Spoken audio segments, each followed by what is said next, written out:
fiel à esposa é fiel a Deus. Quem será uma esposa que será fiel? Uma esposa que, sendo fiel a Deus, será fiel ao seu marido. Boa noite. Abrimos esta edição com a história de um pastor da Assembleia de Deus preso hoje em flagrante por compartilhar arquivos contendo imagens de abuso. O que a igreja faz? Ela abafa os casos. Ela não dá voz. Não é que ela não trate os casos, ela trata os casos. O senhor, como Marco Feliciano, só tem uma fala infeliz dessa, porque ele é um adúltero obstinado e todos os pastores sabem. Todos na política sabem, ele é motivo de piada. Todos os pastores sabem, ele é motivo de piada. É o seguinte, quem será um marido que será um marido fiel? O marido que, antes de ser fiel à esposa, é fiel a Deus. Quem será uma esposa que será fiel? Uma esposa que, sendo fiel a Deus, será fiel ao seu marido. Agora, trazendo tudo isso, não para os casados, mas para o nosso foco aqui, né? Uma palestra para os jovens, conversando com os jovens, falando diretamente aos jovens, a mesma coisa. Quem é um bom rapaz para um futuro casamento? Para uma moça? Um rapaz que é fiel a Deus. Porque se ele for fiel a Deus, ele vai ser fiel a essa moça durante o período do namoro, do noivado, e será fiel no casamento, e vice-versa. Então, realmente, sua pergunta é muito importante, essa colocação aí. E tudo vai sempre terminar e começar em Deus. O que é um relacionamento para com Deus é o que afetará os demais relacionamentos. Qualquer moça tem um sonho de casar com um rapaz que vai manter a fidelidade a vida toda. Qualquer rapaz tem o mesmo sonho. Eles têm a oportunidade de viver isso. Pediu para que os policiais fossem até a residência dele em Valinhos e ele saiu de lá preso, não mostrando o rosto, como a gente acompanha agora nesta imagem.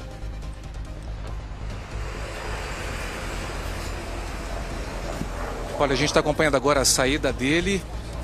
Ele que mora aqui em Valinhos, estava nessa casa. O senhor tem alguma coisa a falar? Pessoal, dá licença, Os policiais não deixaram a gente falar com eles, como vocês percebem, mas ele entra aqui nessa viatura da Polícia Federal, agora às 3h08, e ele vai seguir para ser ouvido. Uma equipe de policiais federais que estavam aqui desde o início da tarde.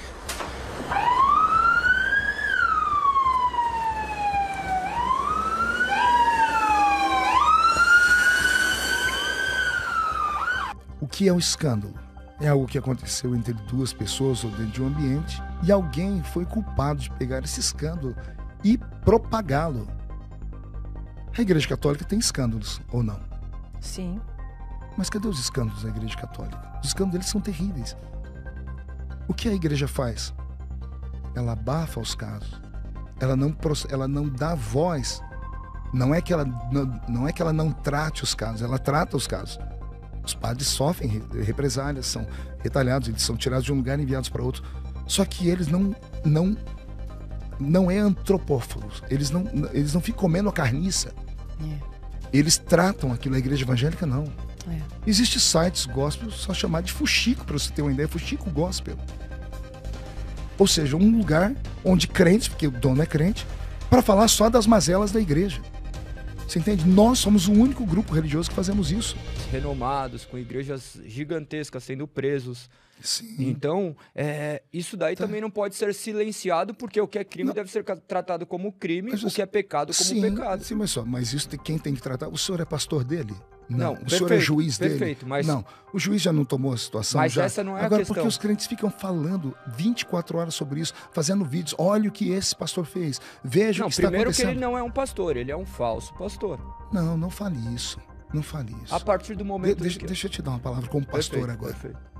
São seres humanos. Eu concordo. Todo ser humano é falho. Concordo plenamente. Todo ser humano erra, todo ser humano fracassa na vida, todo ser humano escorrega, cai, todo ser humano bate com a... E essa que é a grande manha da máfia gospel.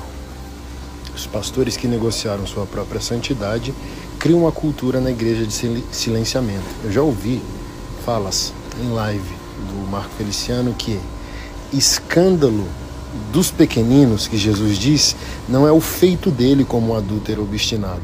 É se você descobrir, confrontá-lo e noticiar. Olha que canalha. Olha que hermenêutica de Satanás quando o cara se torna desaprovado biblicamente. Olha, escândalo dos pequeninos não é eu ser um pastor adúltero. escândalo dos pequeninos é você contar ou confrontar que eu sou um adúltero. É isso. Os pastores evangélicos que estão no segundo, terceiro casamento são pornificados ou são adúlteros, negociando o seu próprio pecado em silêncio, não querem que a igreja seja clara com pecados ou crimes sexuais. Eu evito falar do pecado dos outros, né? Como as pessoas sempre perguntam e eu sempre pontuo. Tem um projeto que lida com vítimas de crime sexual no ambiente religioso. Já cooperamos aí com a prisão de inúmeros pastores. E as pessoas me procuram para falar de adultério pastoral. E eu explico, né? 200 mil pastores no Brasil, eu não sou vigilante da santidade de ninguém. Mas eu vou ter que falar sobre isso para tornar mais claro a vocês. Um senhor como Marco Feliciano só tem uma fala infeliz dessa porque ele é um adúltero obstinado e todos os pastores sabem. Todos na política sabem. Ele é motivo de piada. Todos os pastores sabem. Ele é motivo de piada, mas ele continua ainda com a agenda, além de ser pastor local em São Paulo, porque o lobby gospel se perpetua dessa maneira. Eu me calo e esse silêncio me gera o lucro. É um homem sem vergonha. Se Deus fosse complacente com o pecado, ele não expulsaria Adão do paraíso. Se Deus fosse complacente com o pecado, Caim não sairia de sua presença. Se Deus fosse complacente com o pecado, ele não tiraria o Espírito Santo de sobre Sansão. Se Deus fosse complacente com o pecado, ele não cobraria o adultério de Davi. Se Deus fosse complacente com o pecado, ele não mataria Ananias e Safira já no tempo da graça. Tem muita gente mascarada em nossas igrejas, em nossos púlpitos. Tem cara de Abel, mas o coração é de Caim. Tem cara de Moisés, mas o coração é de Coré, Abirão e Datã. Tem cara de anjo, mas o coração é de demônio. Jesus vai matar, desmascarar, tirar do nosso meio e levantar a geração de verdade, geração que é cheia da presença, geração